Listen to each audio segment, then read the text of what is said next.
बच्चों, आज हम लोग मेधा का जो 16वां पाठ है अजंता, जिसके लेखक हैं डॉक्टर भगवत शरण उपाध्याय, इसके अगले भाग को हम लोग करेंगे। तो अजंता जो पाठ है, इसमें अजंता और एलोरा की जो गुफाएं हैं उनका वर्णन किया गया है और लेखक ने उसे इतनी सुंदरता से उसका वर्णन किया है जैसे लग रहा है कि वो सारी कहानियाँ हमारे सामने उकेर दी गई हैं, वो सारी चीज़ें हमारे सामने बता दी गई हैं। ऐसे लगता है जैसे लोग उन कहानियों को देखकर, उन चित्रों को देखकर कहानियों को अपनी आंखों के सामने महसूस कर रहे हैं, देख पा रहे हैं चलचित्र की तरह, यानी एक मूवी की तरह, एक सिनेमा की तरह वो सारी कहानियाँ हमारे आंखों के सामने घटित हो रही हैं।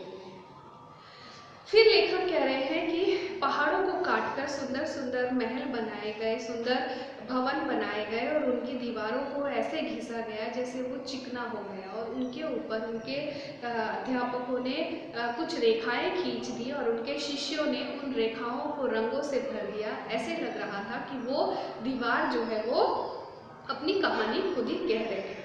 इसके आगे कितना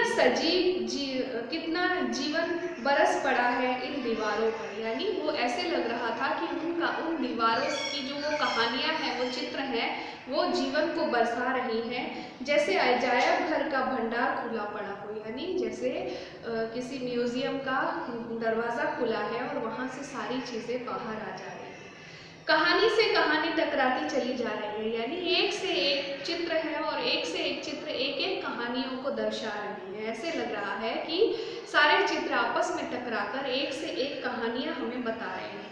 बंदरों की कहानी, हाथियों की कहानी, हिरणों की कहानी क्रूरता और भय की, दया और त्याग की, यानी अलग अलग चित्र बनाए गए हैं। हाथी की कहानी भी है और हिरणों की कहानी भी है, क्रूरता की कहानी है, डर की कहानी है, दया की कहानी है, क्षमा की कहानी है, त्याग की कहानी है। हर एक कहानी हमें हर एक तरह से कोई ना कोई शिक्षा देती हुई आगे बढ़ जा रही है। जहाँ बेरहमी है वहीं दया का भी समुद्र उमड़ रहा है, यानी जहाँ पर बेरहमी है, लोगों पर अत्याचार किया जा रहा है, वहीं पर क्षमा के बारे में, लोगों के लिए दया का समुद्र उमड़ते हुए भी दिखाया गया है। जहाँ पाप है वहीं क्षमा का स्रोत फूट रहा है, यानी जहाँ पाप की कहानी है वहीं पर क्षमा भी किया जा रहा है। राजा और कंगले, यानी राजा भी है और गरीब व्यक्ति भी है, विलासी है और भिक्षुक है, यानी जो लोग लग्जरियस लाइफ लीड करते हैं वो लोग भी हैं और गरीब और भिखारी भी हैं। नर और नारी, यानी लड़का और लड़की, मनुष्य और पशु, सभी कलाकारों के हाथों अंकित होते चले गए, यानी ये सारी चीज़ें जो हमारे प्राचीन काल में उन लोगों ने देखी थी, उन लोगों को, उन चीज़ों को हमारे पूर्वजों ने वहाँ पर अंकित किया है। कलाकारों ने उन दीवारों पर इस तरह से अंकित किया है जैसे वो हमें हर एक चित्र हमें एक न एक कहानी बताती चली जा रही है।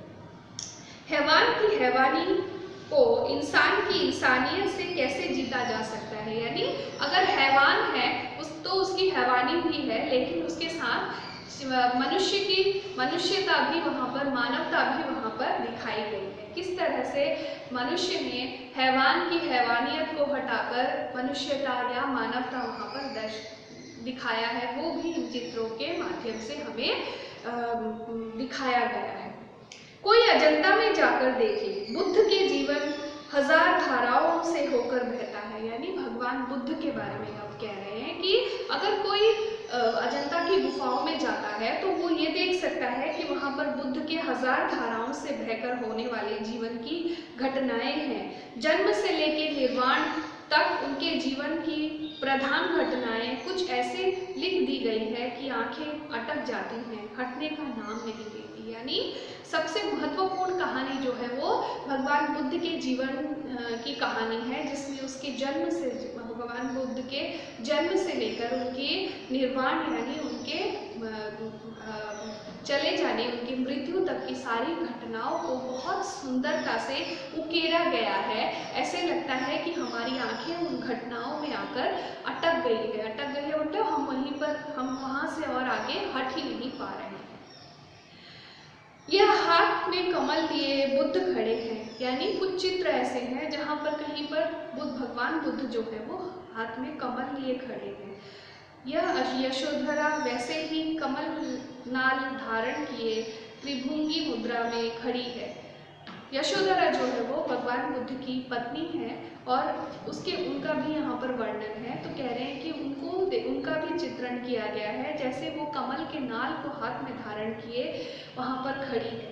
यह दृश्य है महाभिनिष्क्रमण का। यशोधरा और राहुल निद्रा में सोए हैं।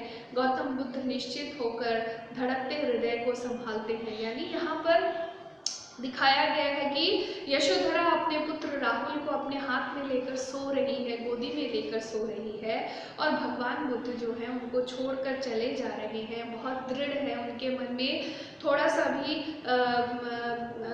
डर नहीं है अपने पुत्र और अपनी पत्नी को छोड़ के जाने का, क्योंकि उन्होंने तो ये दृढ़ संकल्प ही किया था कि वो जीवन को जानेंगे, और इसीलिए उन्होंने अपने परिवार का त्याग किया था। अपनी पत्नी और अपने छोटे से पुत्र राहुल का त्याग किया था, उसका भी यहाँ पर चित्रण किया गया है। और बहुत ही सुंदर सत्ता से ऐसा चित्रण किया गया है जहाँ पर भगवान बुद्ध जो है वो अपने हृदय को संभाले हुए वहाँ से चले जा रहे हैं, ये दिखाया गया है। उधर बंदरों का चित्र है, कितना सजीव, कितना गतिमान, यानी वहाँ पर बंदरों का भी चित्र बनाए गए हैं जो कि बहुत ही सजीव है, बहुत ही गतिमान है। उधर सरोवर में जल विहार करता है, वह गजराज कमल दंड तोड़कर हाथियों को दे रहा है। और उसके बाद दिखाया गया है कि हाथी जो है वो सरोवर में नहा रहे हैं और तोड़ के वहाँ आसपास जो कमल है उन्हें तोड़ कर हथनियों को दे रहे हैं।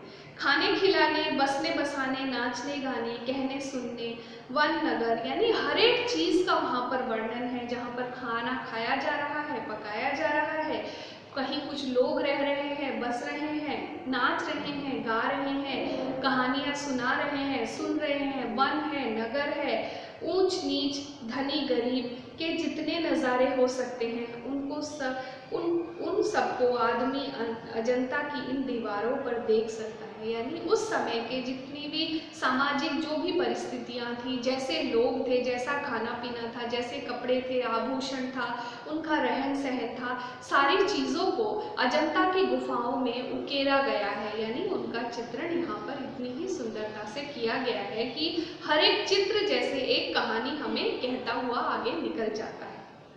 बुद्ध के इस जन्म की घटनाएं तो इन चित्र कथाओं में से है। इनके पीछे जन्मों की कथाओं का भी इनमें चित्रण है। यानी बुद्ध के जन्म से लेके मृत्यु तक की जितनी घटनाएं हैं उन घटनाओं का भी यहाँ पर चित्रण है, और उनके साथ जुड़ी हुई कथाओं का भी यहाँ पर चित्रण है। पिछले जन्म की ये कथाएं जातक कहलाती हैं। यानी भगवान बुद्ध की पिछले जन्म की जो कहानियां हैं जो कि यहाँ पर उकेरी गई हैं उन्हें जातक कथाएं कहा जाता है।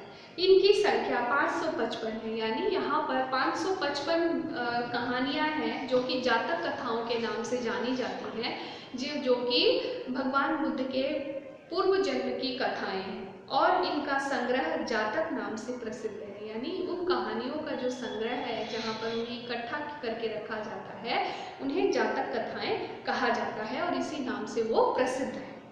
इनका बौद्धों में बड़ा मान है। यानी जो बुद्ध बौद्धिस्ट होते हैं, जो बुद्ध धर्म को मानने वाले होते हैं, उनके जीवन में भगवान बुद्ध के जीवन के पूर्व जन्म की जो कहानियां हैं जातक कथाओं का, उन बौद्धिस्टों के जीवन में बहुत महत्वपूर्ण स्थान है। वो इनको बहुत मान भी देते हैं। जिनकी इन्हीं जातक कथाओं में से अनेक अजंता के चित्रों में विस्तार से के साथ लिख दी गई है। यानी इनमें से बहुत सारी कथाओं को, घटनाओं को अजंता की गुफाओं में विस्तार से उनको लिख दिया गया है, ताकि भगवान बुद्ध की कहानियाँ जो हैं वो हम वहाँ से जान सकें। पिछले जन्म में बुद्ध ने गज, कपि, यानी वो हाथी थे, कपि थे और मृग थे, यानी बानर थे, हिरण थे आदि के रूप में विविध योनियों में जन्म लिया था। यानी उन्होंने अलग अलग योनियों में जन्म लिया था और संसार के कल्याण के लिए दया और त्याग का आदर्श स्थापित करते करते वे बलिदान हो गए थे। यानी अलग अलग योनियों में उन्होंने जन्म लिया था और अलग अलग योनियों में जन्म लेकर उन्होंने संसार के अलग अलग लोगों के लिए कल्याण किया था, त्याग किया था। वो सारी चीज़ें इन कथाओं के माध्यम से हमारे सामने प्रस्तुत की गई है और उन्होंने बलिदान भी दिया था, इसके बारे में भी उन कथाओं के माध्यम से हमें बताया गया है। तो आज का पाठ यहीं तक। धन्यवाद। अपना ध्यान रखिएगा, ठीक से रहिएगा।